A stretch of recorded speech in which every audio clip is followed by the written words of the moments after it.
আসসালামু আলাইকুম রহমতুল্লাহ। আল্লাহ রহমতে নিশ্চয়ই সকলে সুস্থ আছেন, ভালো আছেন। আজ আমি আপনাদের জন্য নিয়ে এসেছি খুবই সিম্পল একটি রেসিপি, তবে একটু আনকমন ভাবে। আমার মতো কে কে আলু চপ এভাবে বানান কমেন্ট করে জানাবেন। চলুন মূল রেসিপিতে চলে যাই। তার জন্য এখানে 3 বাটি বেসন, 1 বাটি চালের গুঁড়া। অনেকে আবার বলবেন চালের গুঁড়া না দিলেও হয়। হ্যাঁ, চালের গুঁড়া না দিলেও হয়, কিন্তু চালের গুঁড়া দিলে আমার কাছে একটু বেশি ভালো লাগে, মচমচে লাগে। 1 চামচ বেকিং সোডা, 1 চামচ লবণ, 1 চামচ রসুন বাটা, 2 চামচ মরিচ বাটা, 1/2 চামচ আদা বাটা, 1/2 চামচেরও কম জিরা বাটা। সবগুলো উপকরণ নেড়েচেড়ে ভালোভাবে মিশিয়ে নিব।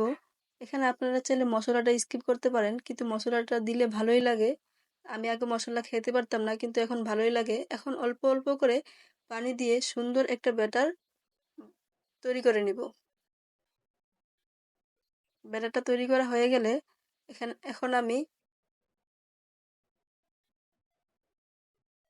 আলুর ভর্তা বানিয়ে নিব। তার জন্য এখানে 3টা মরিচ, পরিমাণ মতো পেঁয়াজ, 1 চামচ লবণ। মরিচটাকে ভর্তা বানিয়ে নিব।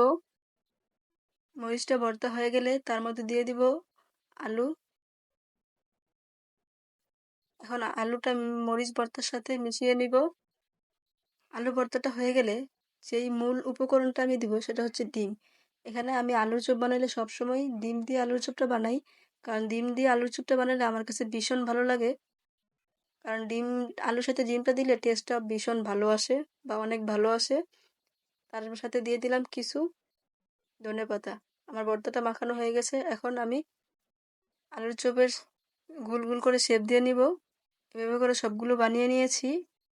এটা আপনারা সকলেই পারেন আমি জানি, তারপরও আমি যেভাবে আলুর চপ বানাই সেটা আপনাদের সাথে শেয়ার করছি।